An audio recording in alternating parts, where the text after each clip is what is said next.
जी, अच्छा। चेयरमैन साहब ने सब वैसे जानकारी दे दी है। मैं डॉक्टर ऋषि गोयल एससीईआरटी का डायरेक्टर था पिछले 1.5 वर्ष, जब ये कार्यकाल मेरे कार्यकाल में सारा वहाँ हुआ। तो मुख्य तौर पर 3 बातें ही इसमें हैं। चेयरमैन साहब ने तो विस्तार से बताया। एक तो जो प्राचीन भारत है, हमारी पहले जो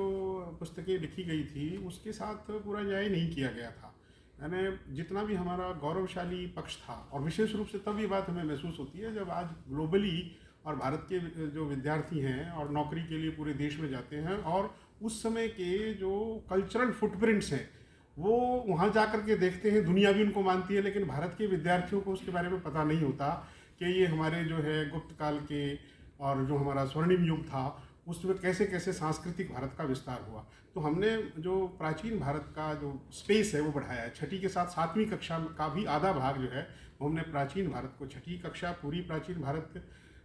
को समर्पित है, 7वीं कक्षा का भी, और लगभग आधा पाठ्यक्रम वो प्राचीन भारत, क्योंकि वो स्पेस ज़्यादा मांगता था। उसके बाद जो मध्यकाल है जिसमें भारत एक, उसको मुख्य तौर पर संघर्ष के काल के तौर पर दिखाया गया है, और उसमें इस बात का ध्यान रखा गया है कि ज़्यादा महत्व उनको दिया जाए जो संघर्ष में और जो आक्रमणकारी थे उनका प्रतिकार करने में जो अग्रणी थे, जिन्होंने सामना किया, जिन्होंने संघर्ष किया, उन लोगों के बारे में अधिक जानकारी न दी जाए, बजाय इसके कि जिन्होंने अत्याचार किए या जिन्होंने शासन किया उनका बहुत अधिक उनके बारे में भी जानकारी देना आवश्यक है, लेकिन जिन्होंने उनके साथ संघर्ष किया उनकी जानकारी पर्याप्त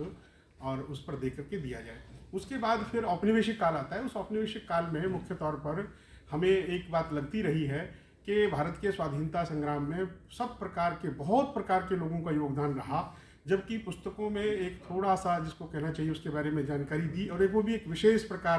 का जिसको कहना चाहिए कि भाई एक